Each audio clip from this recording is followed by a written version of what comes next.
Hail, you Warhammer players, and welcome to the definitive podcast for Warhammer 40k enthusiasts in the Inland Northwest.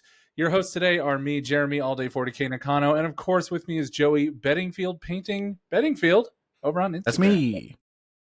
And with us today, we have a special guest. He is a 4 times winner of either Best Painted or Best Overall at Tacoma Open. Second best painted at Worlds, a consistent winner of best painted at any number of GTs he's gone to, a frequent GT winner and frequenter of the top tables otherwise, a doting father, dutiful husband, and my friend, Jayden Iwaasa. Welcome. Wow, that's much more pizzazz than I've ever gotten in an introduction. Thank you. I'm happy to be here. You're so welcome. Jayden, can you tell our listeners where they can find you online, all that good stuff? Sure. So I have a website. It's called lineofsightwargaming.com. It gets infrequent updates as I get interested in writing very long articles about things. It will also shortly have a little web store where I will be selling laser cut widgets, tokens, and other things for different factions that I'm playing or that my friends are playing or that I think could make cool designs. And yeah, that's about it. I don't currently have a podcast. I will probably have a podcast again in the next year or so now that I don't have a baby or a master's degree I'm working on or house move. Yeah, it's been a really busy past few years here, buddy. So just, you know, for everyone out there, the stuff that Jayden puts together in terms of like widgets and stuff is extremely thoughtful and full of like custom art. Today we're going to be jumping into a lot of paint conversation and Jayden's journey overall to get to where he is.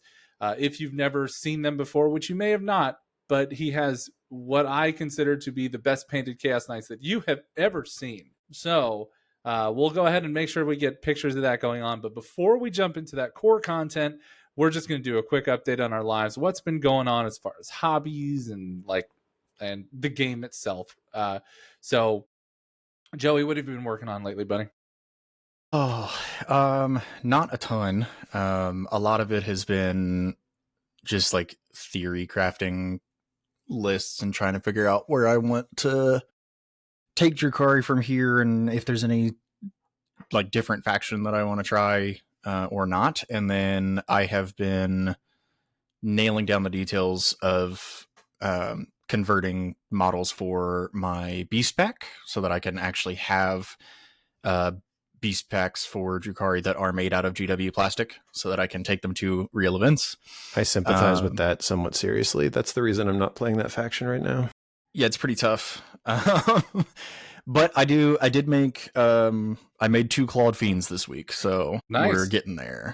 And that's building for you. Oh, this is like your most hated thing, huh? Because you're actually building things without an instruction booklet, huh? Which is okay, right? Like I dislike.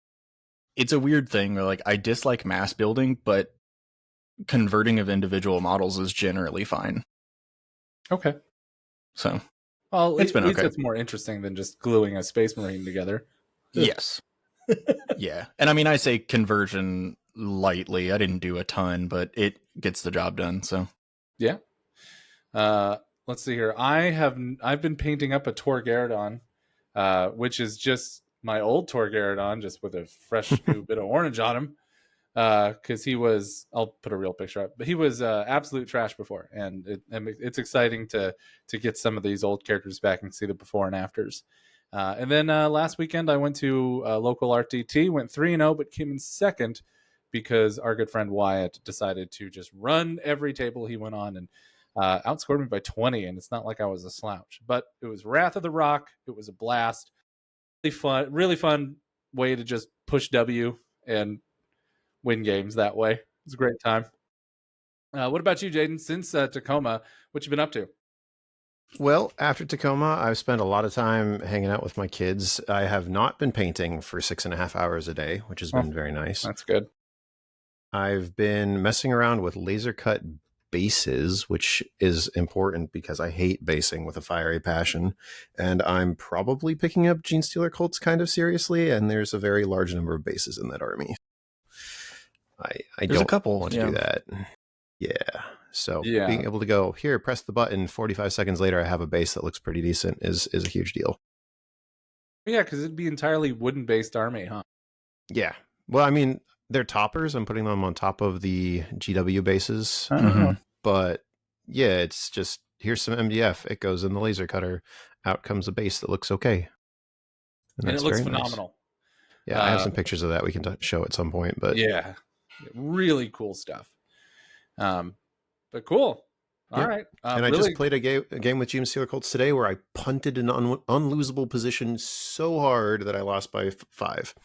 no. Nice. What happened? Basically, I had my opponent down to 1 Lord of Contagion, 1 Death Shroud Terminator, and 2 Bloat Drones, and I was up by 20. But I had positioned in such a way that because he was taking fixed secondaries of Cull the Horde and Assassinate, and it was Scorched Earth, I burned the wrong objective. I didn't pick up a unit with the pickup stratagem, and I gave him like 2 full units that were more or less free, and a burned objective and max on primary at the end of the game. So we won by 5. If I make any of those, if I don't make one of those mistakes, we tie. If I don't make 2 of those mistakes, I win. But yeah, Gene Steeler Colts are interesting because you make one mistake and you're suddenly losing very badly. Yeah. That sounds like a really good faction for you, though, because Oh yes, yeah, I'm very much enjoying them. For those of you who've never either played around or near adjacent to Jayden, Jayden's a very, very good player as well. Like I said, best overall at Tacoma at least twice. Is Just pretty twice. good.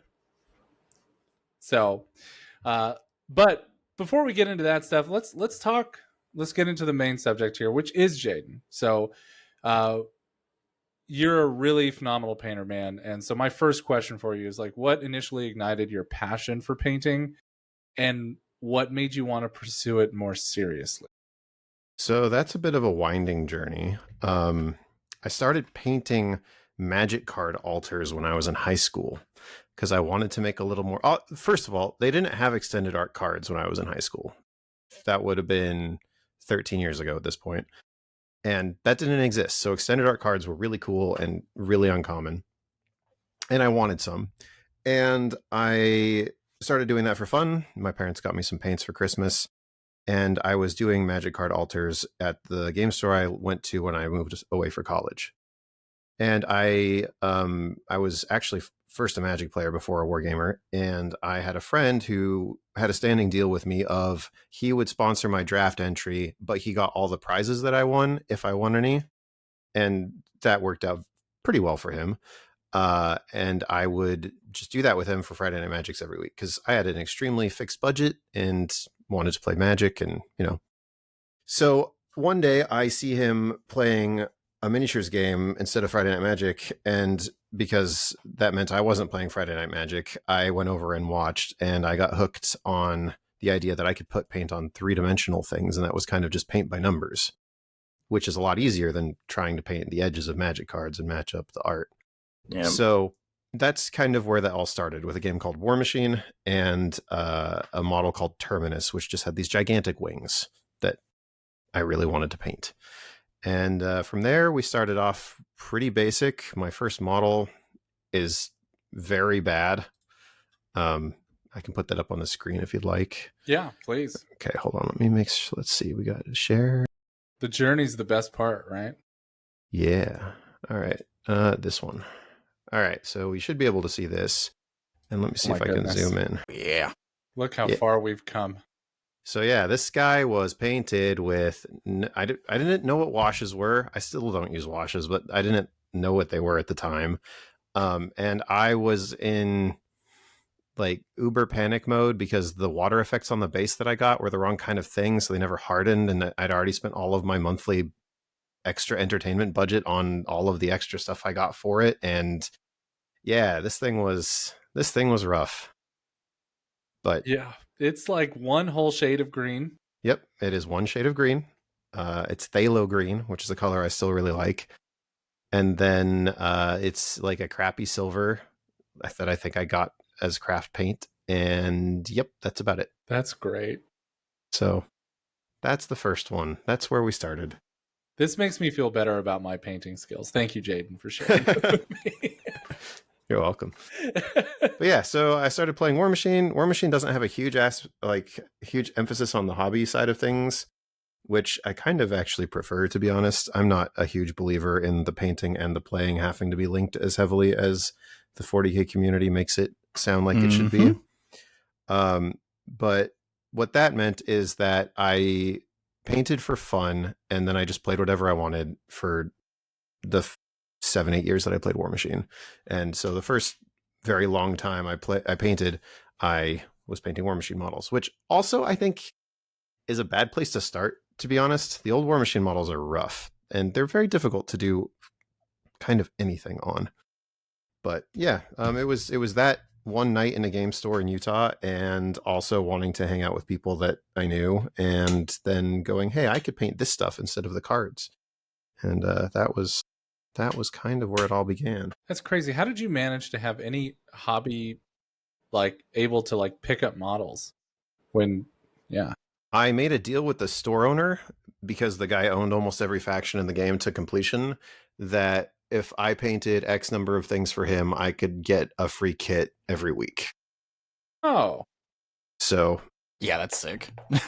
Yeah, so basically I would paint like 2 units, and then I'd get a free unit. And then I'd paint 2 more units, and I get another free unit. And so I picked up most of a tournament army, like, yeah, about a tournament army and change out of that in the course of like 3 or 4 months. Nice. So yeah, it was really good. He hated painting. I didn't have any money, and it worked out well for both of us. I think. That's cool. That's just a win-win there. Yeah. Nice. Yeah.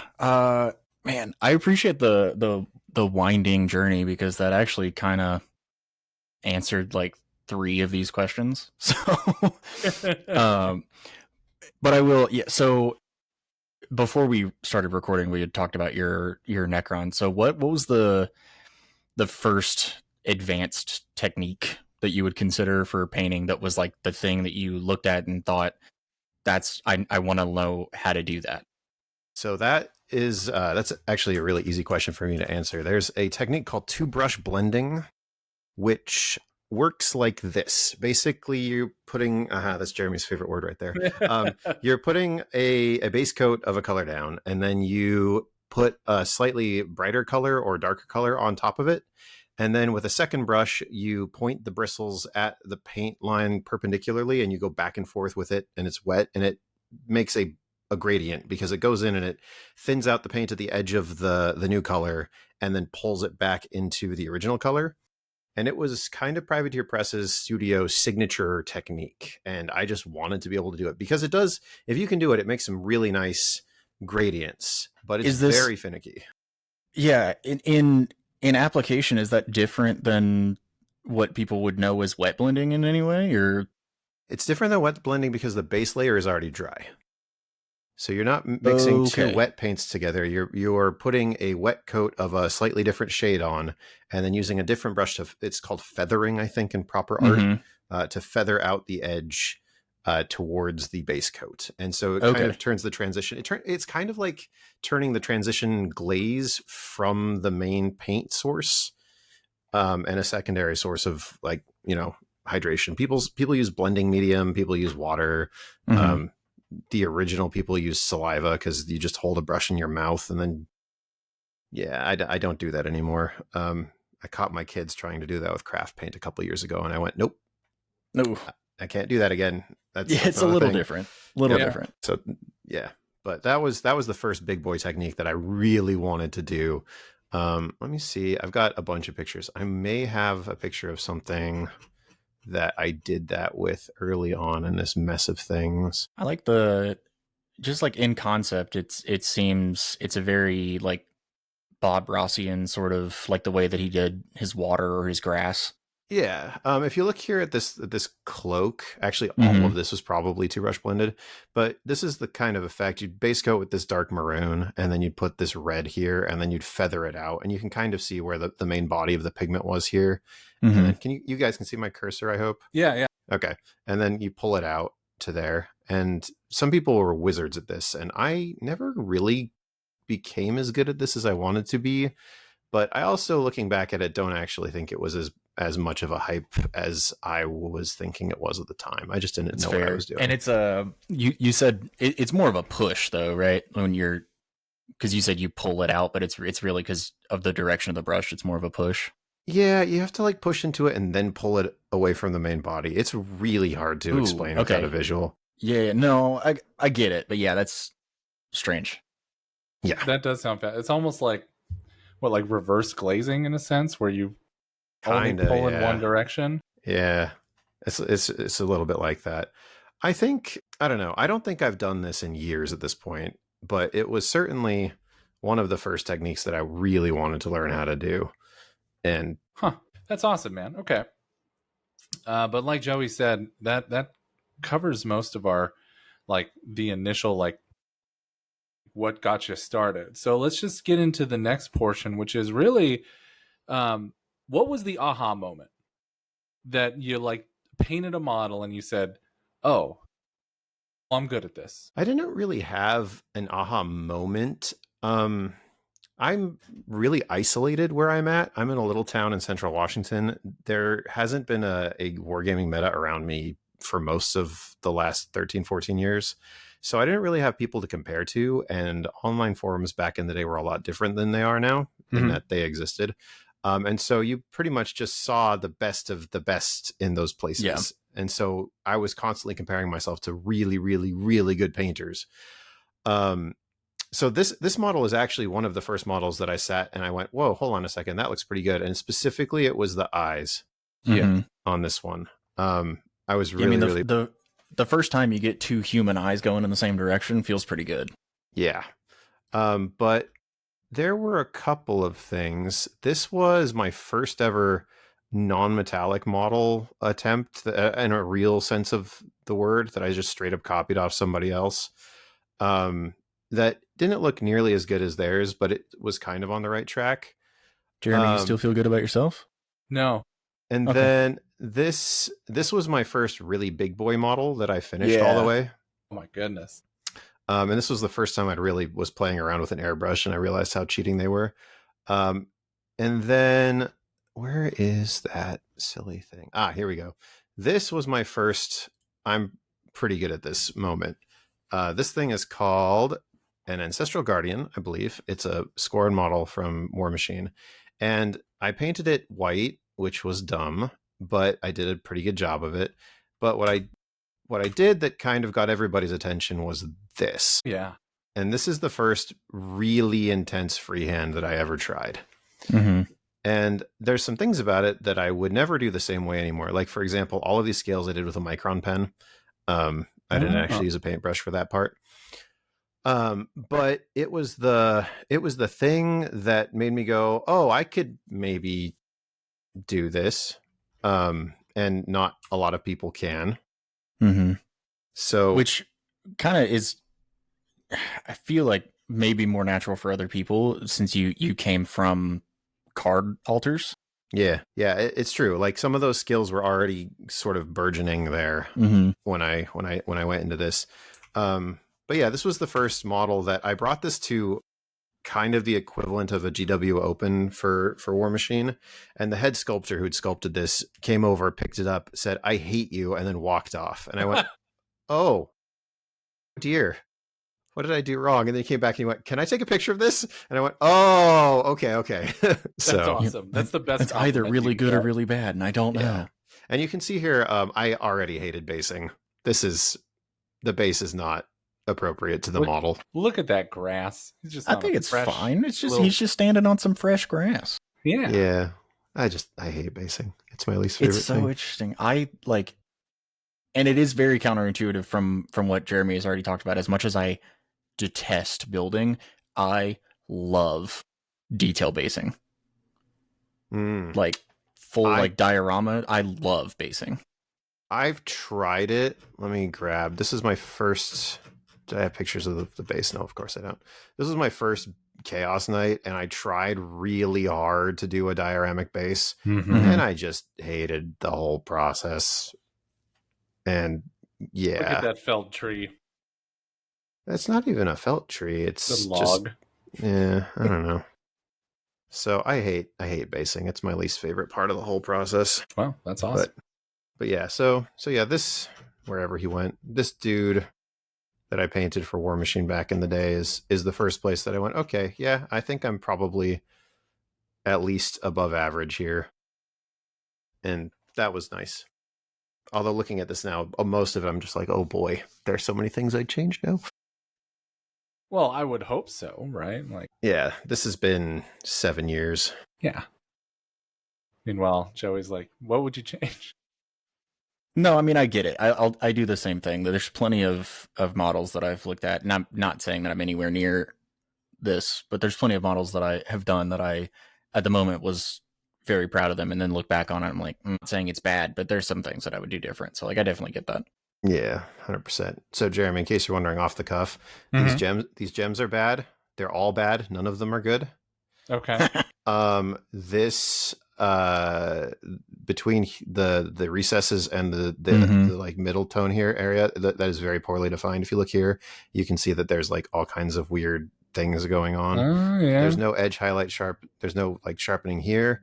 I would define this edge better with the dark tone underneath. This face is not a focal point, and it should be. So I would probably actually do this entire inset thing a different color at this point. And the OSL on the fire is kind of mediocre. Yeah, look at that mediocre OSL up there. Yeah, crazy. Shame. Yeah, fair enough. Yeah, man, I guess so. No, that's the question's accurate. So was there, other than the 2-brush feathering that we've talked about already, was there a technique or even a painting style, because I do believe that those are different things? Was there a technique or a style that you learned that you think like fundamentally just changed the way that you painted models or the results that you got? Yeah, there's 2 actually, and they both came on Marvel Crisis Protocol models, which really are phenomenal weird. Models. They are phenomenal models. This guy, holy shit! Yeah. So, this right here was my second attempt at doing what Sergio Calvo Rubio does, which is I love him. He mixes up a bunch of different transitory tones, but he doesn't thin them at all. And so he just puts down this thing, and then he goes over and he blends backwards. So he blends from the dark tone up into the light tone, and with glazes. And so this was the first time that I didn't really know what the word was at the time, but this is volumetric highlighting in really, really specific ways. This was the first model that I really felt like I nailed that and I understood it. And it changed a lot of the way that I think about how I paint. And I think I'll point it out. I think that for people who want to learn how to do that, I think MCP models lend themselves to it phenomenally well. Yes. Yeah, they're very, very good. Yeah, actually, I have 3 techniques that I'm thinking about it, but yeah, this is one of them. This is his Cappy Bases method, which is such a silly name. But yeah, I use that a lot now, actually, in all kinds of things. Nope, there's nothing new here. This guy right here, this non-metallic metal, is basically doing that, but just at a bigger scale. So that was something I did like last week or 2 weeks ago. The second thing that I did is called sketch style, although now people call it slap chop. And what I did, I went and I got a teacher named Matt DiPietro who looked at my models and went, okay, your value contrast is garbage and your color choices are great. So what we need to do is we need to get you seeing the lights and the darks really well. So this model is lit from 3 different directions. It's lit top down and side on both sides. So it's not that the lighting is making this arm look dark or this shadow look like it's being cast or this underside of this quadricep look like it's dark. That is all painted in there. And this is the model I painted with him, like in his studio. So here you can see from the side, it's all dark under here because this is the side that isn't, for pretending the light is being cast from this top right side of the model if it's looking from the model's perspective. This has really changed the way that I paint. And I don't use this method anymore. I don't really like painting with white primer at all, if I can help it, to be honest. But I think about models like this now. So if I go and I look, let's look at this guy, for example. He doesn't really have a light source, you know? Mm-hmm. Like there's top down kind of, but like look at this gem. It makes no sense that this facet would be brighter than this facet if we're talking about any kind of reasonable light, right? Mm-hmm. Or yeah, like there's a couple of other places in here where it's like, why is this so bright here on the underside of this thing if it's supposed to be solid?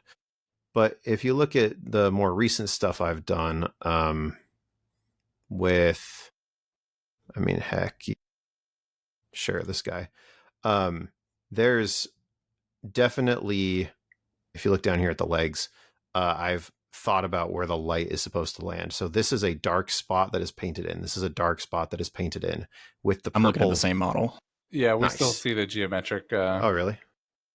Hold on. Oh, you know what? I know why. Hold on.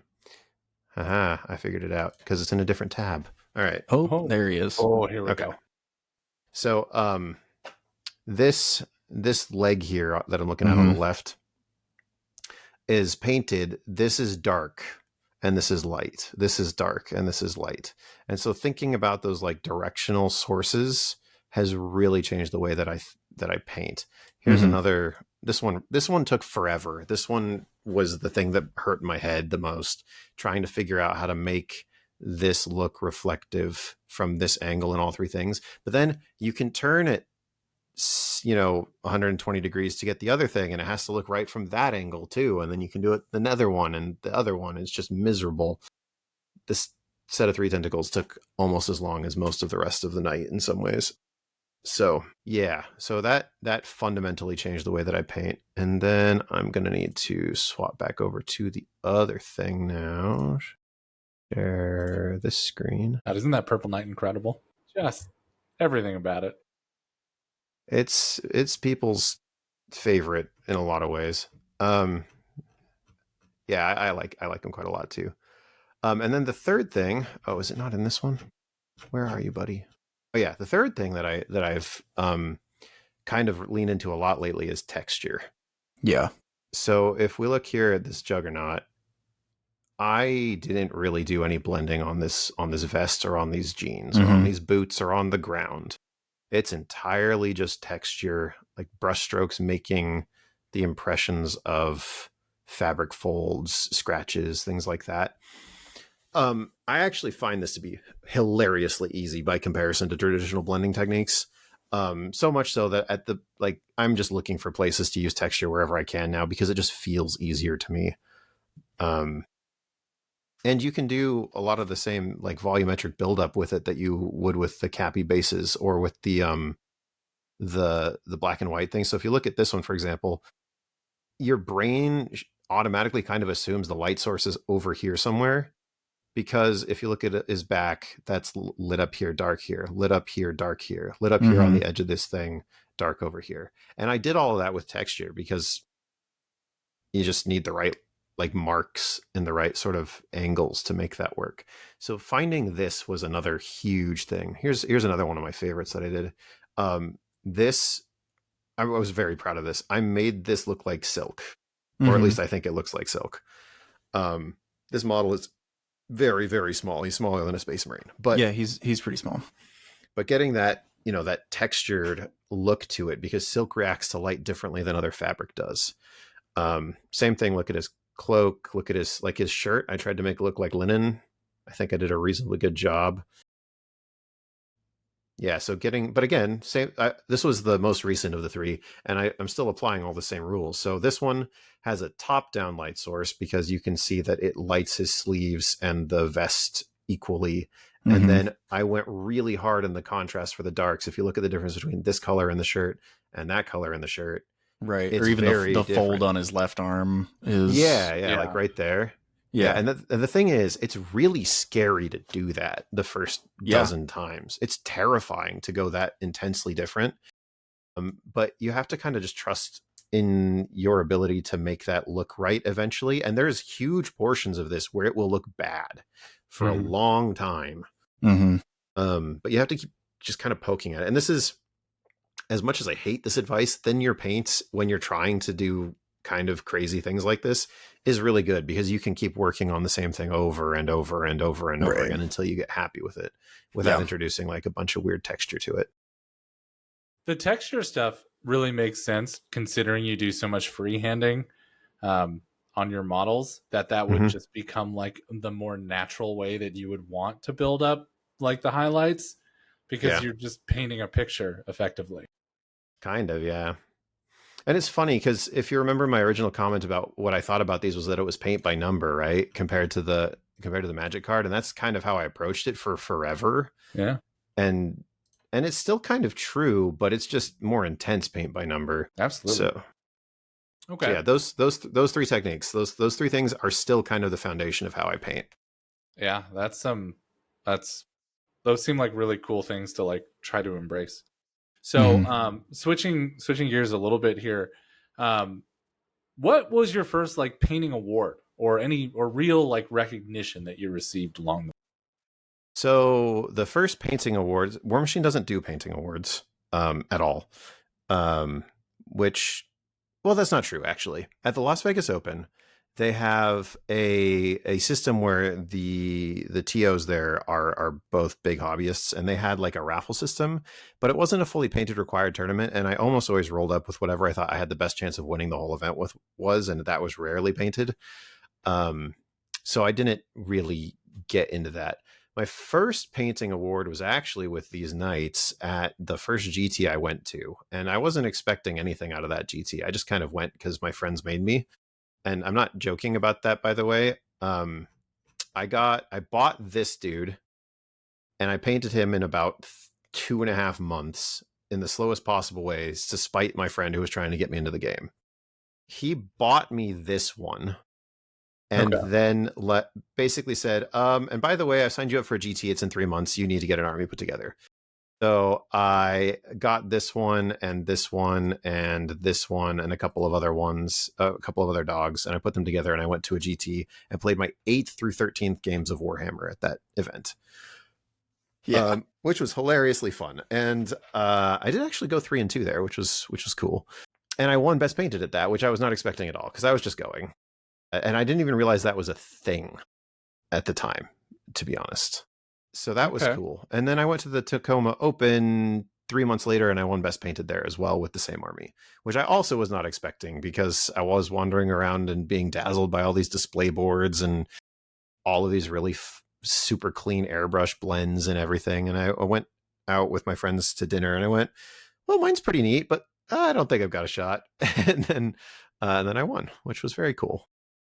I remember showing up to an RTT early in my Warhammer life and seeing Jaden there with these war dogs all fully converted to actual dogs and painted up with like murals on everything and thinking, oh, this is like real paint. And it was just like the biggest punch to like to the face. I was like, this is crazy. I did not know it was possible to take it that far at that point.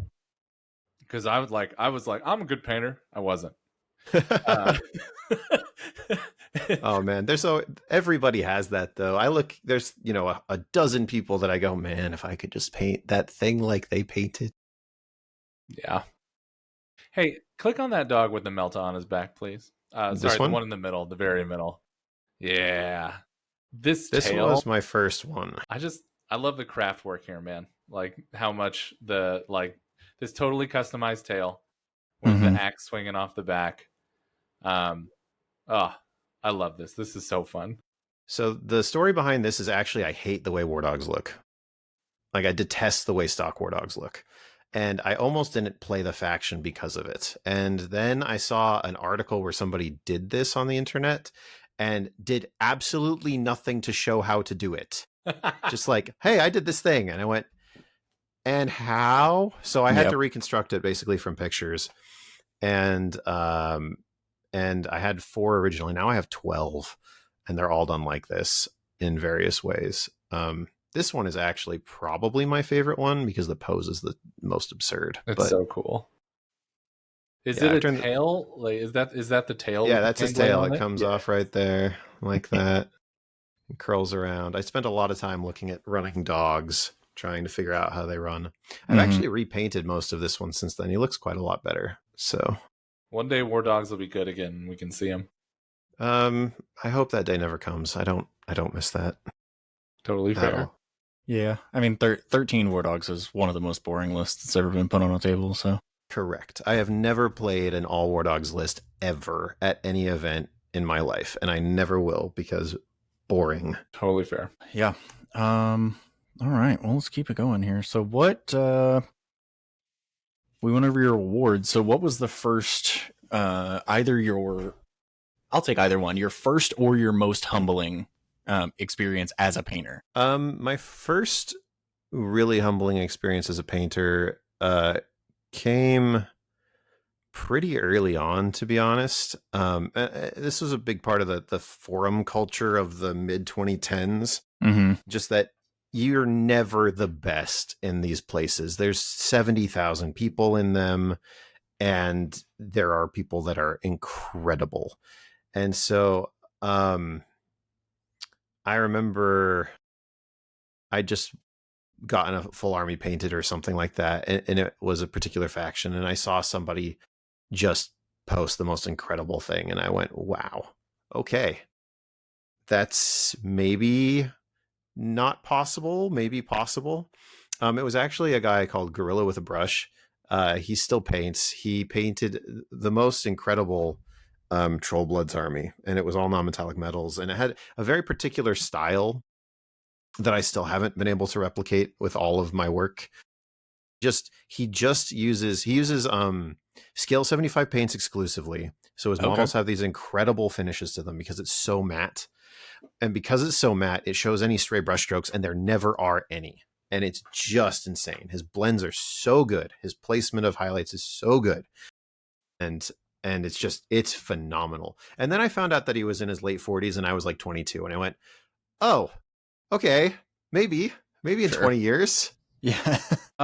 You would, anybody listening or watching now, do yourself a favor and go to gorillawithabrush.com, please, and just scroll. Yeah, no, the dude is nuts. He's Holy really crap. Good. Okay. Yeah. Oh, wow. And you see what I mean about, like, he's just got this particular style. His models have this cohesive finishedness to them that I never feel like I quite get with mine, which is partially because he doesn't do a lot of texture. He does a lot of perfect gradients and like beautiful smoothness. And so I've just gone a completely different direction style wise, but yeah, it's great. Like there's a significant difference, but this is almost like looking at real life stuff when you look at his stuff.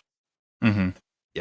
Yeah, and he's gone a lot more photorealistic in the last 5-6 years since I was really paying attention to what he was doing. I look him up occasionally. I'm like, oh dear, that's what you're doing now? Oh boy. So cool. Okay. But we're talking about you. So, so along your journey, curious, we all tend to hit, peaks and valleys. What was your first painting plateau? Like, what did you recognize? Like, how did you recognize it? Like, what were the steps you took to overcome it? Yeah, I know exactly what it was. And it was kind of here in this place. So this model that I showed earlier, this model and this model are like 3 years apart. And I don't see a whole lot of improvement between them. No, maybe a little bit better, like blending and glazing. Like slightly better blending. I didn't even know what glazing was at the time. Maybe some slightly better highlights and stuff. But this one's just like, yeah, actually this is about the same time period as that one. So there's this period of time lasted for a long time. This was like 4 years of just kind of sitting there and not really moving forward a lot, it felt like. So that was frustrating. There were a few things that broke me out of that. The first one was I did get an airbrush, which allowed me, it didn't make me a better painter, but it let me start playing with some different things. Second thing is I did try and start copying things. So I found like this was a model that I wanted to paint. I owned it. It was going to be in my list anyway. And I went, I'm going to copy this award-winning painter's like paint scheme and and try and figure out how he did it. And so this was a big step. This was some of the first non-metallic metal I ever did. This guy, oh, this picture's so blown out. This guy at the time was some of my absolute best work, and it's a step up from the other things for sure. There's some complex blending here going on. The gem work is a lot better. I didn't know what I was doing with yellow at all, but that's okay. Very, very few people do. And then that sort of grew into a place where I started to do more. There's that texture. Yeah, this was me just kind of playing with that before I even really knew what I was doing. This was just me trying. I think I looked up a picture of a specific kind of lizard, and there was a period of time where, if you look on the left, actually, this was like my first go at it, and then I spent some serious time thinking about how I wanted it to look. And over here is I repainted to look like this instead. So there was a couple of armies in here right before I went and started taking, or I took this one lesson with Sergio, or with Matt DiPietro, where I started like really just looking at people's award-winning stuff and trying to copy it. And I was never perfectly successful, because you never will be when you're this far below where they were. But it did some things. It forced me to look at things in a different way, which is one of the things that's really interesting about painting, which is that you're constantly developing two different skills. You're developing your hand's ability to do things, and separately, you're developing your eye's ability to see things. And I think I got into this big, huge rut for 3-4 years because my eyes weren't developing at all, because I was the only person around. This was basically it was me. And I would travel to Spokane to play in tournaments, and to Bellevue to play in tournaments. And then I would go home, and because it was War Machine, things were barely ever painted, and most people didn't care. So I started to really, really look at what other better painters were doing. And so this happened, and then inside of a couple, maybe like a year, this happened. And then inside of a year after that, we start to see the beginnings of where I am right now, with much better color composition, much better lighting structures, better blending, better edge highlighting, just better stuff in general, comparatively. Yeah, and it really stops feeling like paint by number. Yeah, and there's still some things about this that I look at and go, whoa, really? But it's a step up for sure, and that led into this army actually directly. That's what this was. This is my first real stab at my own kind of non-metallic metal, although I didn't realize at the time that's what it was. I was trying to paint this like it was blue glass obsidian. Okay. Which has a very particular look to it and is very hard to paint.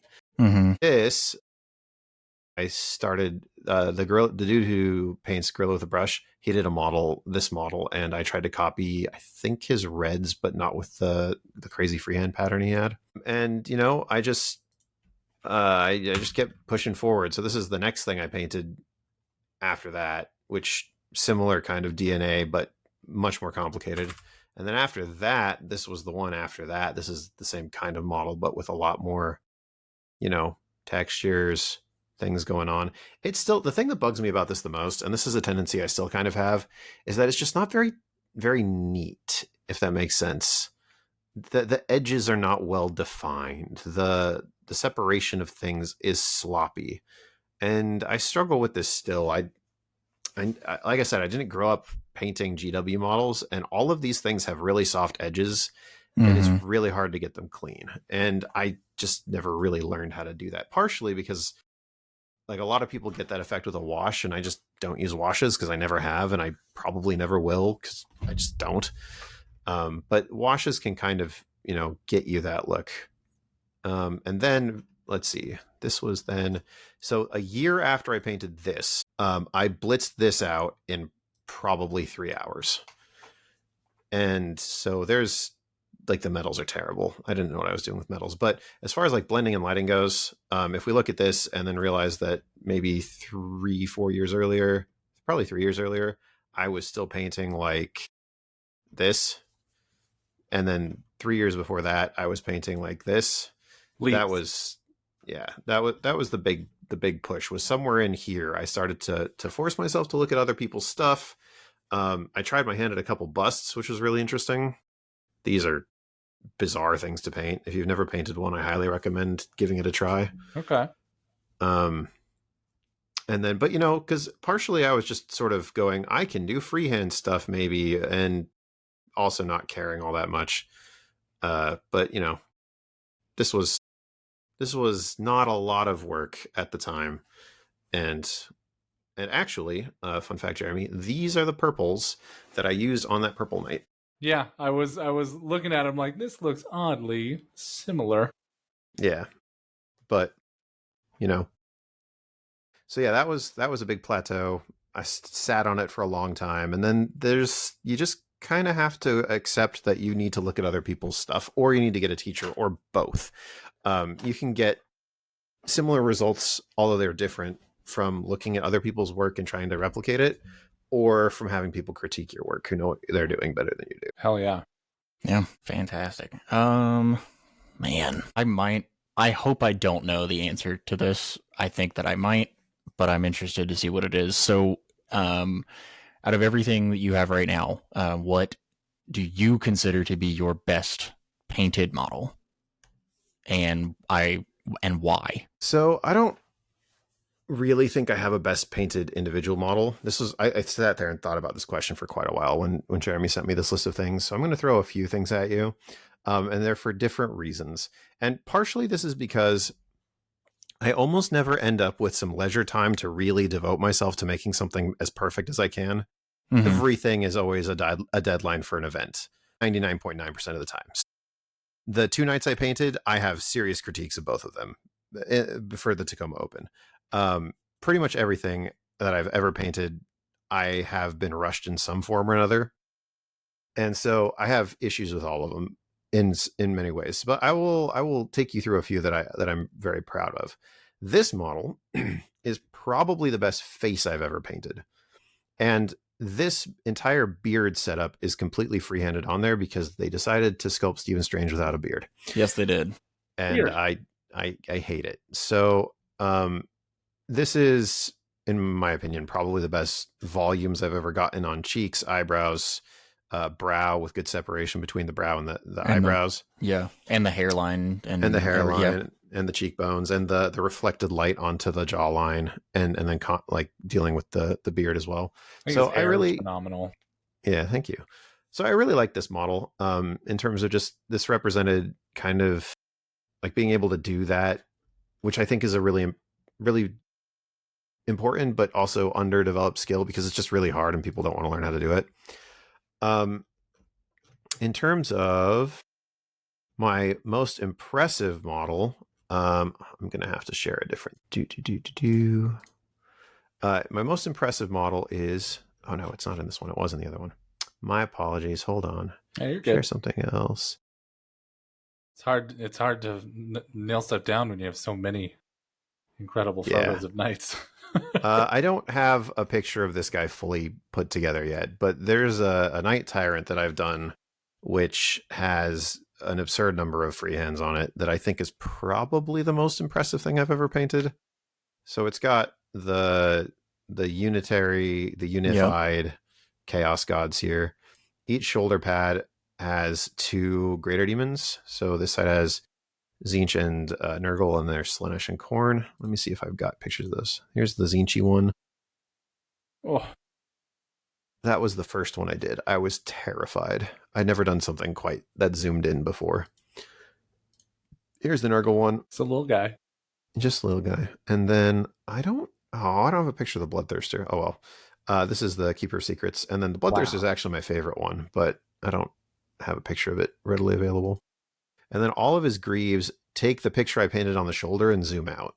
So this is that Lord of Change. Mm-hmm. I took that, zoomed out. This is the Great Unclean one, zoomed out. There's that Keeper of Secrets, zoomed out. And then this is what the Bloodthirster is. I just zoomed way in for the shoulder plate one. Okay. I actually did an article about this one. There's a whole process guide for that. So that's probably my most impressive model because it's just kind of ridiculous that somebody would put this many hours into this, and I'm still kind of... You're still tinkering?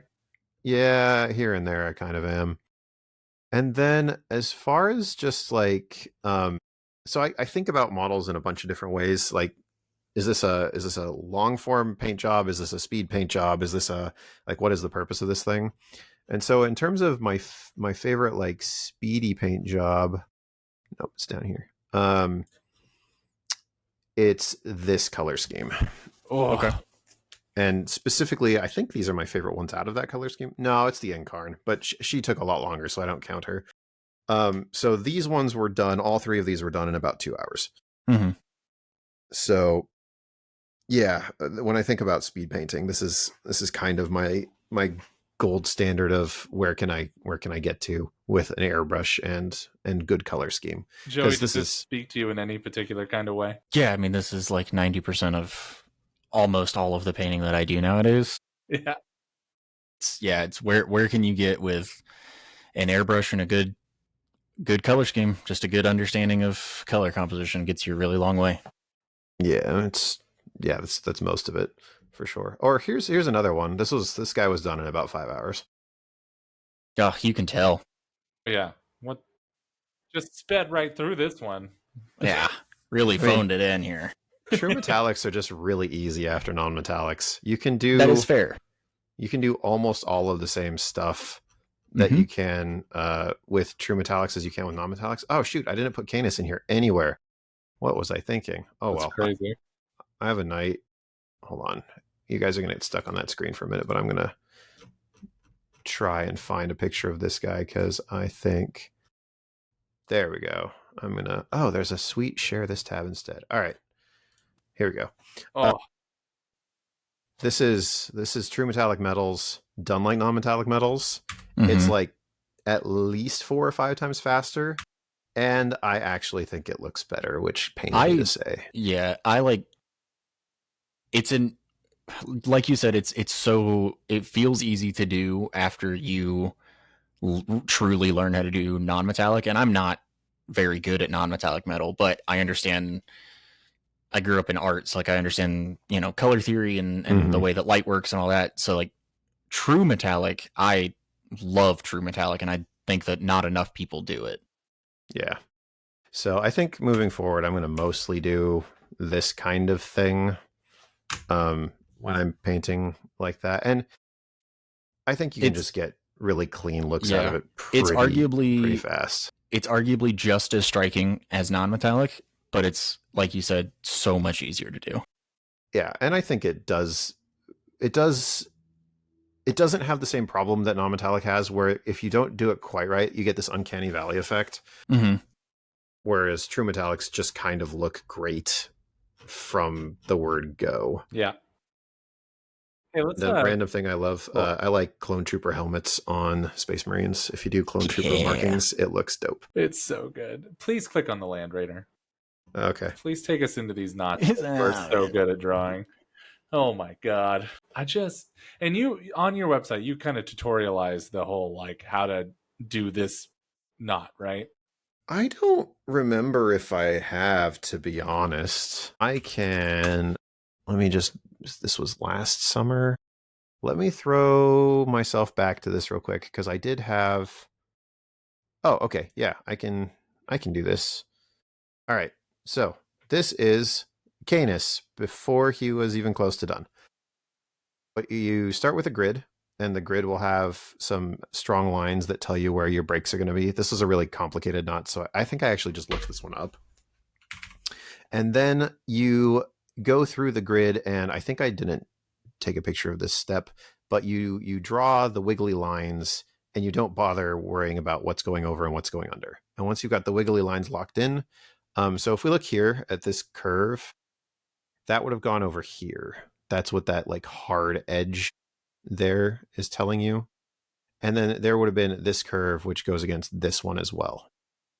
And so you do that. And then from there, you add the highlights and the like black lines to demarcate where it starts and stops. And then because you've done it in a grid, it's relatively easy to replicate by comparison.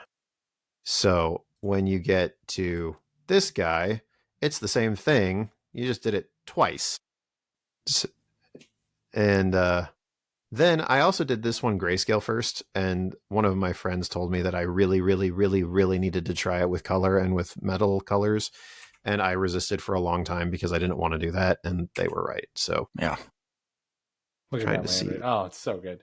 I'm so glad you went with like the Aurora Borealis effect on this stuff. It's so cool. Yeah, it's definitely one of those things where I think the scheme itself. Oh, okay. Hold on a second. I can show you this. Here's where it started Mm-hmm. with that. So that one right there is before it was colored in, and then there's the two, and then yeah, the more or less finished. Yeah, it's phenomenal. But yeah, it's definitely one of those things where it's kind of a happy marriage of a whole bunch of nice things that worked out pretty well, and also doesn't actually take me that long to do. It takes a while, but I think this Land Raider probably took somewhere in the neighborhood of say 8 hours, Which, 9 all hours. things considered, that isn't a great deal of time for this. No, it's not. Yeah. I mean, I spent almost this long doing the stupid flail for the Slanesh Knight because non-metallic metal sucks when it's big, long, tubey things. Yeah, I've started trying to do more with metallics, like trying to actually do a true metallic with them, and it feels better. It really does. Yeah, and the hack actually, the hack that I use is that if you first of all, there's metal and alchemy is my favorite. The only reason I'm willing to try this. The reason I didn't use true metallics for a long time is because I hate the brush feel of the metallic paints on the brush. Like I think it's purely psychological, but it feels grainy to me Fair most enough. of the time. But these ones don't. It's this metal and alchemy brand from I think Scale Color. Yes, they're very good. And then the way that I get the shades in there is just entirely with contrast paints because they're the right thickness, so they behave like normal paint, and you can control them properly. And so I use Gilliman Flesh and then Sigor Brown, and that is like if you look here at this blend, that is the base coat of Victorian Brass, a highlight of Dwarven Gold, a highlight of a brighter gold from Vallejo Metal Colors, and then the Gilliman Flesh, and then into Sigor Brown. If you dilute it down a little bit, it's really clean. Yeah. So That's so Goodness. cool. All right. So, quick question. With all these incredible things, what do you consider your highest painting achievement? that's an interesting question. I don't really think about painting like that in a lot of ways.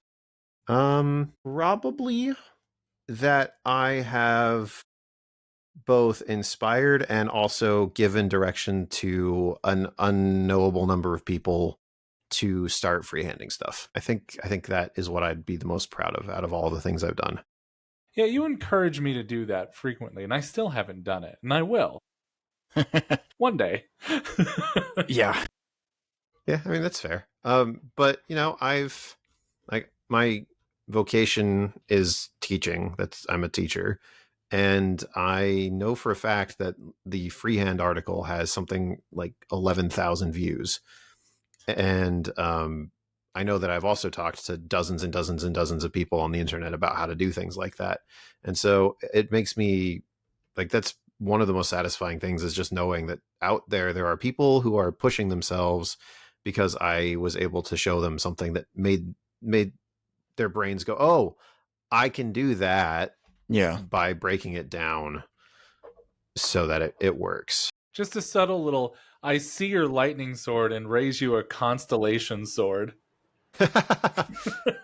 Yeah, that's this was Draco right here. That is and so then cool. This one is I can't remember. This might be Arcturus. I can't remember. That's I really like this guy. This is my favorite Space Marine character is the Judiciar. yeah. So the free-handed braid on his gun holster is over the top. just a little bit. Yeah. You can tell you really like this guy. Yeah, I did. Oh, actually, I promised I'd show you the ridiculous thing that was a present to myself after finishing a commission. Yes. So, Which here, is notably not the 4 Chaos God Knight. No, that one I struggled with that one for a long time. So this is Wilson Fisk from MCP, and everybody paints him with a white suit, and I don't like that very much. So I went full idiot mode and painted the dragon of some specific Chinese dragon. I can't remember which one it is on his coat. That's not a very big model, is it? No, that's a 50 millimeter base he's standing on. Oh my god. How does it make you feel, Joey? We don't have to talk about that. Yeah, I mean that's wild. Yeah, I just had this idea in my head because there's this red coat is like a really. My brother-in-law is Chinese, so I get to chat with him about this occasionally. This red coat is kind of just a thing in Chinese culture, from what I understand. That like it's expensive, it's hard to make, and it will always have an ornate dragon or something cool on it. And I just had it in my head that Wilson Fisk would probably own a suit like this at some point. Yeah. I also, and this is a minor detail, the sculpt here has the pocket on this side, which is not where the pocket should be. Yeah, you're right. So I filed it off. Had to make room for that dragon. Yeah, also I needed to make room for the dragon because that. Yeah. Oh, you know what? Speaking of models that I think are some of the best I've ever done, this one might also be up there. I forgot about this guy. So cool. That's Heimdall, right? Yeah. Yeah, it's Heimdall. And this is non-metallic metal rainbow reflection in his sword. Yeah. So wow. Which is yeah. I blue tacked all of these to the base after I painted the rainbows first. Mm-hmm. And then I blue tacked all of them to the base so that I could figure out where all of the little OSL highlights needed to be on him to match up with the colors of the rainbows around him. This probably took like 15 hours of just figuring stuff out. But for the color highlights, not for the model. Yeah, just the color highlights, like figuring out where everything needed to go and then figuring out how intense it needed to be so it looked like light and like reflections instead of like primary sources. Yeah, this model took a long time, but I'm really pleased with that. Asgard is my favorite. I've been a Thor junkie since I was a kid. My dad had the Simonson Thor comics when I was young, and I read through most of them voraciously. So I have him, and I have way too pretty boy Loki, and I have Thor and a couple of others somewhere else. He is a little too pretty for Loki. Wild. Yeah, MCP's a fun game. I wish I didn't take psychic damage from the dice every time I tried to play it. It is a very fun game. I do love that game, but not a ton of people play it around here. In Spokane, there's a much better scene, but yeah, there's quite a few players in Spokane. I just don't make it that way as often as I would like. Yeah, I used to be pretty good at this game, but I haven't played it in like 2 years, and I've sold off almost all of my non-painted models, so I'd have to build my collection back up a bit. But unreal. Yeah, I mean, man. Oh, what do you, I mean, is there one, but what is the like advanced or just technique in general, or skill for painting that you are looking at learning next or refining? So there's a few things. Using an airbrush to glaze is something that I think I have to do if I want to continue to improve. If you look at a lot of the things like Sergio Calvo in particular does, because out of all of the like top tier painters, which in my mind, the top tier painters, and I'm sure I'm missing some, but here's like a handful of the people that I think are insane off the top of my head. Sergio Calvo Rubio, Flip, Richard Gray, Flamion, Mikel, who runs a thing, who runs a studio called Land Studio. And if you've never seen the Land Studio Paintworks, do yourself a favor, look them up. And then, but before you do, brace yourself, because you will not believe their painting and you will feel no desire to paint ever again after you see his things. They are photorealistic gorgeousness. Also, for those of you that are like under the age of 18, some of them are seriously not safe for work, and just be aware. Because he does a lot of like anatomy studies. Hmm. Like they all like, so out of all of those, Sergio Calvo is the closest to the way that I paint. And the thing that sets his stuff far apart from mine is he uses airbrush glazes like a wizard, and I have never tried. It's unreal. I was actually having a conversation about this with the store owner here in Coeur d'Alene like 2 weeks ago. Of if you look at his diorama, I believe it was, I think it was 2023. It might have been 24. He did the squig chasing the little running dude. Yeah. Yep. And he's got the whole like how-to video on his YouTube, but like watching that painting process and looking at where he started and all of the texture he put in it, and then the way that he blends with an airbrush as a final effect is insane. Yeah, before he puts the airbrush into it, it looks like it never looks, at no point does it look bad, but it looks entirely doable up until right about there. Yep, until right about there. And then it's like I've never seen, other than maybe one other person, I haven't seen anybody use an airbrush as a final detail. Yep. Yeah, it's insanity. And so I think I need to learn how to do that. And then, to be honest, I think I'm kind of at a place where I'm going to run out of ability to self-improve a whole lot pretty soon. I'm starting to feel like I'm on one of those plateaus again, where I haven't done a whole lot of improving in the last 2 years. And I think the thing I might need to do is at some point just bite the bullet and travel to Europe and take some classes with some of these people who are insane. Yeah. One other thing that I really do want to try to do is paint with oils, because I also think that would fit my style pretty well, but I need to save up several $100s first, because the first buy-in is very painful. Yeah, that's fair. Yeah, if you're trying to do like a whole thing as oil, then it gets pretty rough. I will, and you admitted that there's people that you're probably missing, but have you ever looked at Angel Giraldo's his stuff? Oh, yeah, Angel Giraldo's. I knew I was forgetting somebody. Yes, he's another one that does the airbrushing as a final. So yeah, good. It's him and Sergio, I think, are what I would consider like the best. Yeah, but they're very, very good. I think I would argue that Mikkel at Land Studios is better. And I'm not familiar with that. So yeah, and that's that. Oh, one other person that is just insane. I don't know how she paints like this is Kahazina Gorska. Yeah. Her stuff is insane. She's nuts. And actually, I tried to copy her at one point, and I did an okay job, but you just can't. I don't understand how she gets her style that fine. Yeah, her style is so far beyond unique. Yes, she's fascinating. She did Fabergé eggs first. Okay. If you look at her Facebook page and you go all the way to the beginning, she got her start in Fabergé eggs, which makes a lot of sense, because all of the crazy texture stuff that she does and all of these like fantastical webbings and things fits right in with that, which is really cool, but also insane. So yeah, definitely there's some things there. And then I don't even know how Land paints. Like I should probably buy his one video that he's ever made ever in his entire life. He did a non-metallic metal masterclass for Chimera models that I should just bite the bullet and own at some point here, because I want to see how he does it. Insane.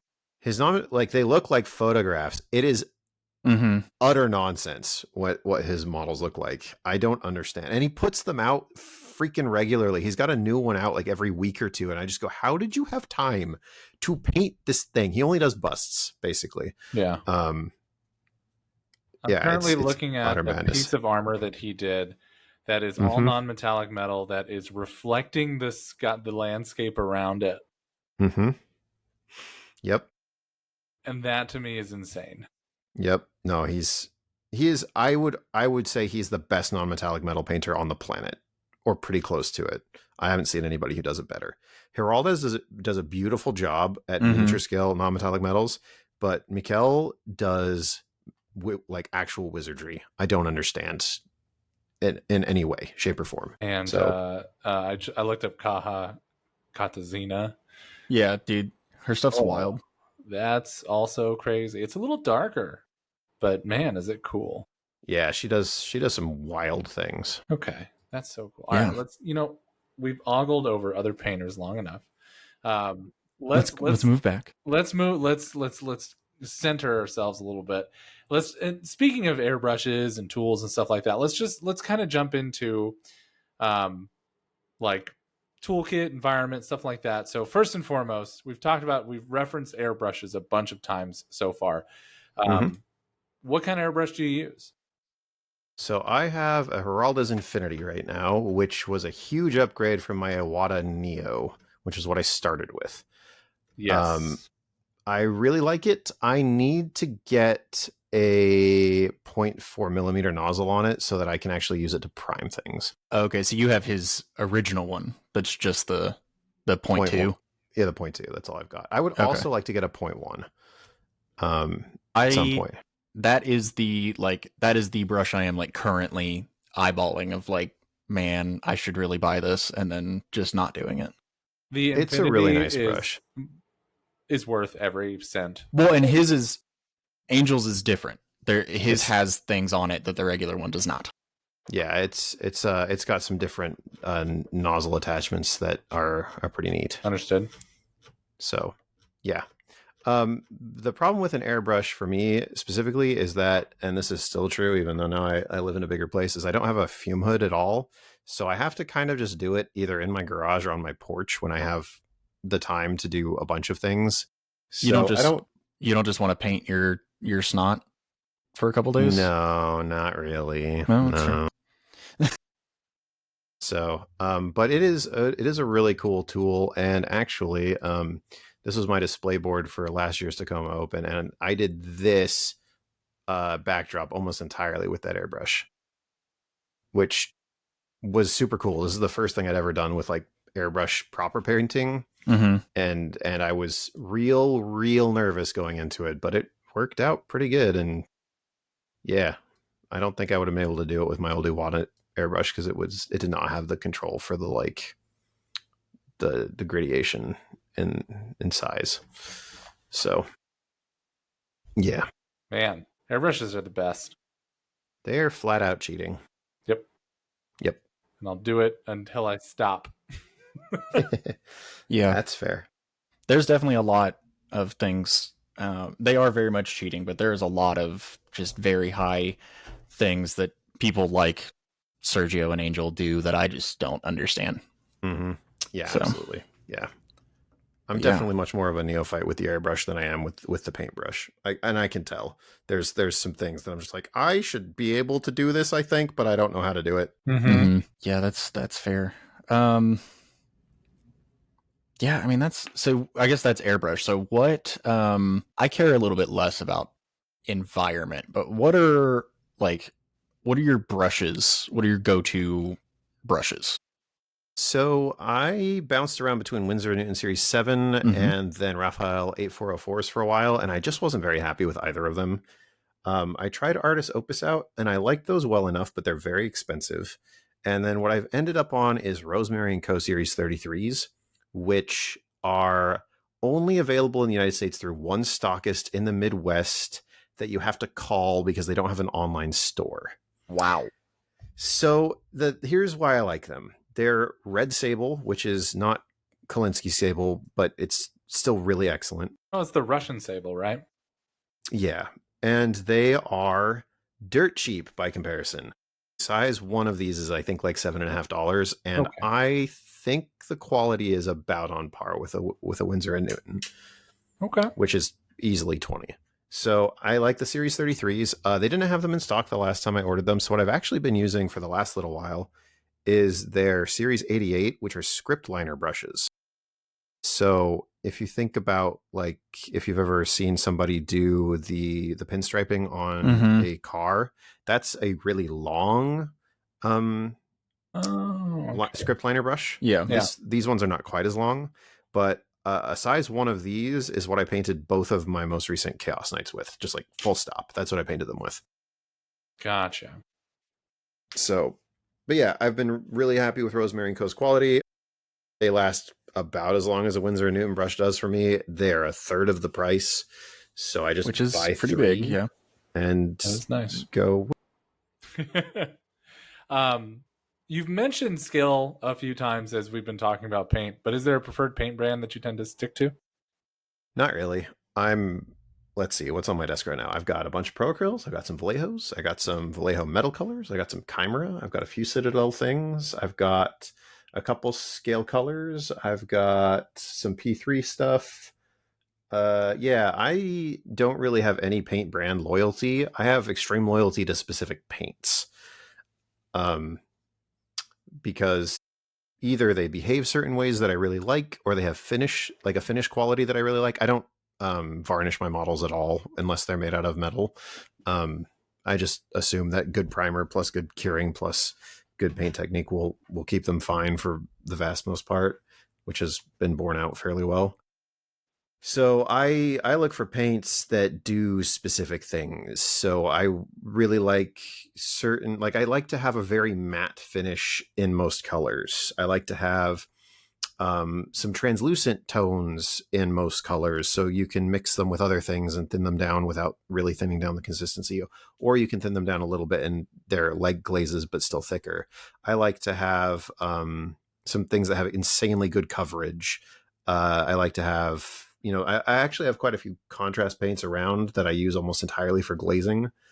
I don't use contrast paint for base coats or for anything really except for glazing or to tint other things. That's just what I use them for. And I actually think that, and this is particularly weird, that GW has the best red range out there. That's fair. Their reds are very good. Yeah, specifically Mephiston Red and Corn Red are two of the best absolute top tier base colors of red that I think I've ever worked with. I don't like their bright reds as much as I like Chimeras and Pro Acryls, but I really like Mephiston Red and Corn Red as just sort of baseline level. I mean, it's hard to fight with Pro Acryls bold pyrite red. Yeah, bold pyrite really red is pretty hard to. The red from Chimera Colors is a touch brighter and more intense, but it's only a little bit, and it's also a lot more finicky. So, but yeah, I actually, it's interesting. If you look at my paint collection, it's like 60% different colors of gray and brown, and then 40% everything else. But I just find you mix a lot of browns into things to make the colors work. So brown was such a hurdle for me when I first started painting that I always find that like the pigments in browns are just awful. Yeah, I've really liked Pro Acryls. Mm-hmm. I use their burnt sienna, their dark umber. So good. Dark umber and light umber have become huge favorites of mine recently. Yeah, I'm a big drab brown guy. That's one of my favorites. Period. Okay. Yeah. Nice. One thing I will say, because the original question had a question about the environment in there. A very, very good painting light is worth every penny. Yeah. So I have one called the Neat Fee, and it's way more money than I ever thought I'd spend on a painting lamp, and I've owned it for 4 years, and I have loved it. I've been eyeing the Lucent one, I think. Yeah, that's what I have. And I even that, like, they're only like $80. Yeah. Yeah, $100, and that I put off getting one for so long, and I got it, I don't know, 6-7 months ago, and that is such an enormous difference. Yeah. I used random aught lights that I got at garage sales for most of my painting career, but having had this thing for a couple of years, I'm just like, okay, never going back. Understood. Yeah, up until however long ago I got that Lucent, I just used like daylight lamps and reading lamps and just found tones that I liked and moved on. Like, it's crazy. I think most people do. There is certainly something about when you're invested enough in painting, you get a good light. People will either get to that point or they won't, I think. And if you do, it is worth it to do a little research and get a good one. I've got this big like overhead one that I've used the whole time. It doesn't reach over the desk enough. It's not like mobile enough. So that's why I'm looking at a new light personally. Yeah. This one is on a mic arm almost. and it's a very long, I'd say 18-inch bar that has like an adjustable dimness. So it's really, really convenient. And the top thing swivels quite a lot. So if I want to, I can just only blast my paint desk without hitting my eyes at all with it, which is really nice. And yeah, I love this thing. Hell yeah. Beautiful. Yeah. Jeremy, what you got, man? I always like to ask people, if there's like outside of the painting light, outside of the brush, outside of the airbrush, is there any one tool, like maybe do you have like a recommendation for like an offhand tool that you might want to recommend? Yeah, I recommend buying a 2 to 4 foot section of 2-inch dowel and cutting it into 6-inch segments, and then putting some blue tack on top of that and putting your models on top of that, because your hands will thank you so much. That makes sense. Yeah. And it's definitely better than I have, I don't know, 2 or 3 painting handles, and while I appreciate them, I definitely don't, if I was going to paint, like we're looking at here, whatever, 18 Thunderwolf Cav, I'm not buying 18 paint handles. No. So what I use like 1.5 to 2-inch dowels, and then I bevel, like I cut them into, I don't know, 5-inch lengths, and then I bevel the edges. Or, and this is what I used for a long time, I just use the lids of old spray paint cans. Yeah. And that fits I've got pretty big hands, so that fits my hand really nicely. And one other thing that I've used, if you magnetize your bases, is you can use an old tin can from soup or something, and the bases will magnet right to that, and you don't need a fixative. So it's really convenient, and you can like if you magnetize arms and stuff, you can stick it to that as well, and then you just prime it on there and paint it, and you never have to touch it. It's absolutely wonderful. That is so clever. I've never once thought of doing that. There you go. Thank you for that. Nice. Yeah. Most people go through a couple cans every week or two, right? Yeah. Like, yeah. So, just clean one really nice, and then file down the sharp bits on the inside, and then flip it over and use the top. Yeah. Gonna do that. That's awesome. It works. All right, let's jump into, so we generally always like to talk about competitive stuff here too. Like that's just what we both tend to really enjoy. So let's talk about some of the how do you balance? Where do you find the balance between being a really like top competitive player and wherever you go, as well as maintaining such a high standard in hobby? Well, first of all, I don't get to play very much, so painting is kind of my main outlet, which is nice because I get to paint a lot, but it's not as nice because I get to play a lot less than I want to. So I'm kind of forced to paint a lot more than I play. That said, to get to where I'm at with the competitive side of things, there's a few things that I picked up from War Machine that translated really well into Warhammer and are much more difficult in War Machine. So this is kind of playing on easy mode in some ways. Specifically positioning. In War Machine, you have a king, and if your king dies, you lose. And the threat ranges then have to be measured in millimeter distances, because if that one piece dies, you're dead. So you have to care a lot, and you have to understand how fast everything is and what the threat ranges are and where the line of sight angles are and everything. And so that translated really, really easily to Warhammer. Although I must say I really, really don't like 2d6 charge distances, because I gave you a 10, you rolled a 10. I guess the game's over because you nailed the like 8%er. Nice job. And of course, you should just not give them that if you have the option, but sometimes you don't. The other thing that I do, and I've been doing this for a long time, this is how I got into content creation in the first place, is I take pictures of almost all of my games, and I either write articles about the reports, like I report it turn by turn, making like reasons for my choices, why I think they were good in hindsight, why I think they were bad in hindsight.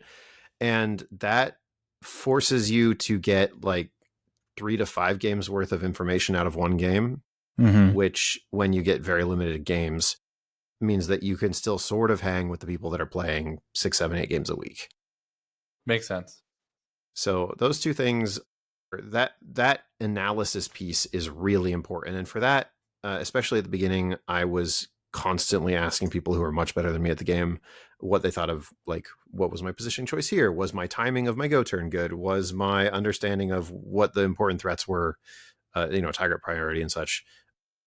good. And the other part of that, and this is the bit that honestly I have not paid as much attention to lately because I've been moving and other life things, is you kind of always have to be tuned into what the new changes to everything are, which is how I know that I'm not in tip-top competitive shape right now, because the Grey Knights Codex is completely leaked.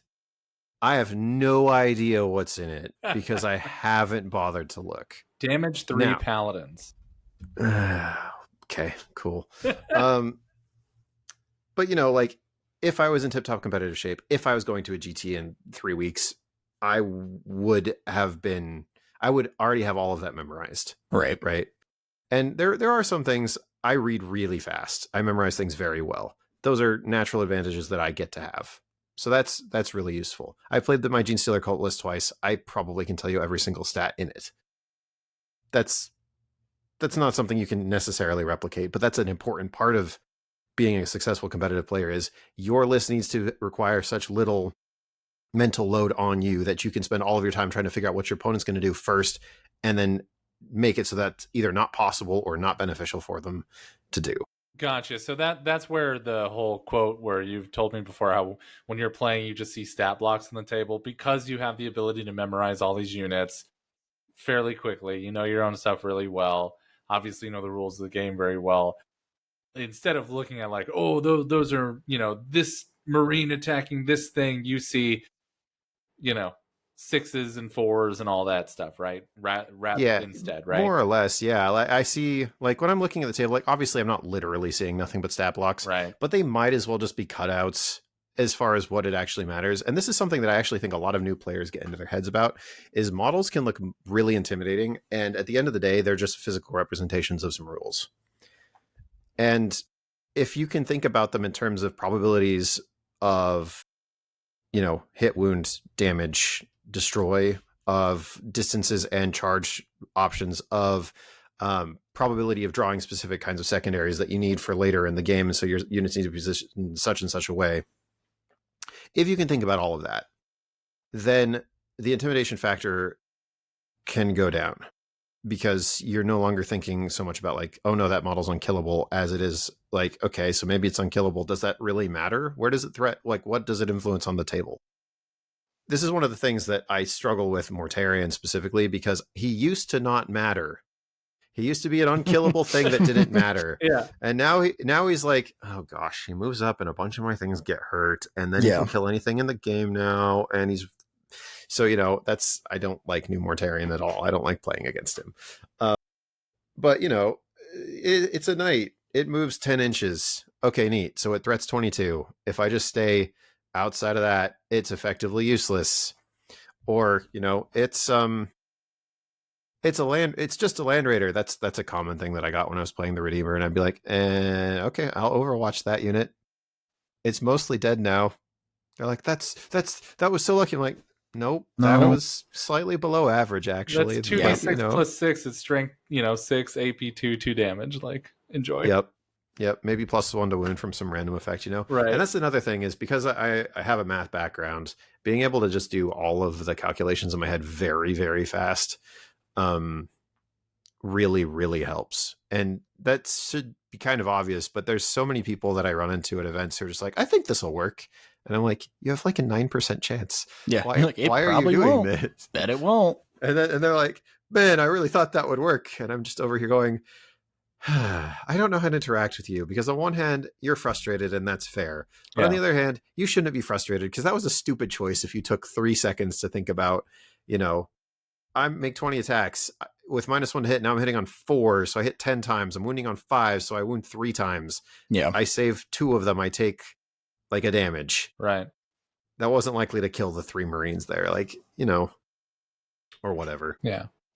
Have you ever run into, I guess if you were to say you're an analytical player, who are the more threatening instinctual players that you run into, who aren't necessarily the math and stat folks? Or do you feel that is a thing at all? So here's the thing about being an instinctual player, because I actually think I'm a fairly instinctual player at this point, because I've done most of the math beforehand. Mm-hmm. In order to become a good instinctual player, you have to understand what everything does. right? Like, so Mhm. here's the difference between an instinctive player in a sport and an instinctive player in a game like this. An instinctive player in a sport reads other people's body language subconsciously to make plays and make choices, right? But if I'm nervous, you can't really read anything from my body language about whether or not your thing is likely to work other than I'm nervous, right? Now, you can learn a great deal about what they don't want you to do, because as soon as you start doing it, they will start to get nervous. And that's good information. But that still doesn't tell you how likely the thing is to work or whether or not that's actually a good long-term plan, right? Because some new players will be like, I'm getting nervous because you're going after my favorite unit that I painted yesterday, right? And then really good players will just sort of like, oh yeah, I knew you were going to do that, right? So, I don't think you get to be an instinctive player in Warhammer without a reasonable understanding of the math, because, well, actually, here's a really good example. Take like something kind of tanky like Dev Sense, maybe. Sure. Right? Do they have the infantry keyword? They do, do, right? yeah. Okay. So in your brain, most people would not really be too worried about a bunch of Howling Banshees charging them. But if you don't understand that they're rerolling hit rolls or wound rolls of 1, they're wounding you on 3s actually because they have anti-infantry 3 up. They're AP2, they can be AP3. All of these things, they're damage 2 flat. Like, they're not, I'm not running the math in real time, but my instinct of I know what that math kind of looks like is they're probably killing at least 3. Yeah, easily. And a lot of vibes-based players are just like, they're really tough. And I'm like, no, they're not. I mean, they are, but they're not into this. But if you didn't know all of those rules, you can't make that decision, right? Yeah, that makes sense. It's the same. Nearly the same example. It's the Lilith math, and anybody that hasn't played against Drakari. Yeah, Lilith is a monster. So, or like this Archon is still saving on a 2-up. Like, how many resources do you allocate to him? The answer is 4 times as much as you think you need to, and then you're happy when it doesn't take that much. But yeah. Okay. So, or like this one came up a lot at the Tacoma Open. 3 abominants are going to point at a vehicle. They're the only things that can get at it. Is that vehicle dead? Matt says, actually, yeah, probably it is. But it's AP0. Mm-hmm. It doesn't matter. I'm rolling 36 shots. I'll roll 4 6s to wound. That's 12 damage. That vehicle's probably dead. Right. Okay. Yeah. That makes sense. And obviously there's, statistical anomalies, and sometimes it doesn't happen, but that's the part of the game that you can't actually plan for. Right. And you can still mitigate those as best you can with positioning. You can mitigate those as best you can with like extra allocation of resources or having things be in the right places. And even knowing all that, you obviously will still make mistakes because it's pretty much impossible to play a perfect game of something. And sometimes the dice will just say no. They will, in fact, just say no. A despoiler will point at a Rogel Dorn and do 7 damage to it with 2 thermal spears. Ouch. Yeah. Sorry. We don't have to unbrush that trauma, buddy. It's okay. Okay. You know what? I think that's a pretty good place to leave us off here for the day. I would like to offer a huge thank you, Jayden, for coming on and hanging out with us and offering us a lot of great wisdom from a painting and competitive standpoint. We really appreciate you, buddy. Well, thanks for having me. This was a lot of fun. Yeah. It's been a long time since I've gotten to do a podcast. Super happy you came. Yeah. Again, tell the people where they can find you and hawk your wares. Sure. So lineofsightwargaming.com. I'm going to hopefully have the Chaos Knight widgets up shortly because they are very cool. Actually, hold on a second. I'm just going to show the picture because I have them. So this is my Harbingers of Doom tracker. Ooh. And it tracks your CPs over here, and then it tracks which effects you've got active and what they do. You take the little sword things out and stab them into the thing out. And I think, nope, I didn't take a good picture of what that looks like closed up, but it's got a little topper that keeps all of those things nice and secure. Nice. Like this. Yeah. So, yep. And that'll be up soon. It should have tokens for every single effect and ability that lasts for more than a single activation in that faction. And I'm working on some for Thousand Suns and for World Leaders and Space Wolves, and Jeremy will probably make me do some for Dark Angels before Please. too long. And I'm doing Gene Stealer Cults because I'm playing them right now, so we'll figure that out. But yeah, that's where all that stuff is. I put up occasional articles about games that I've played, and also whenever something new comes out that affects a faction I'm passionate about, I will pontificate my opinions, even if I'm wildly incorrect, like I was about the Chaos Knights Codex. You know, it's okay. Guys, check out that article about freehanding. You really should read it. It's a great read. It's almost encouraged me to start multiple times at this stage. Almost multiple times. Joey, so another way you could put that is it's failed to encourage you to start multiple times. I keep going back to it though. It's pulling me in real slow. Okay. Joey, where can we find you?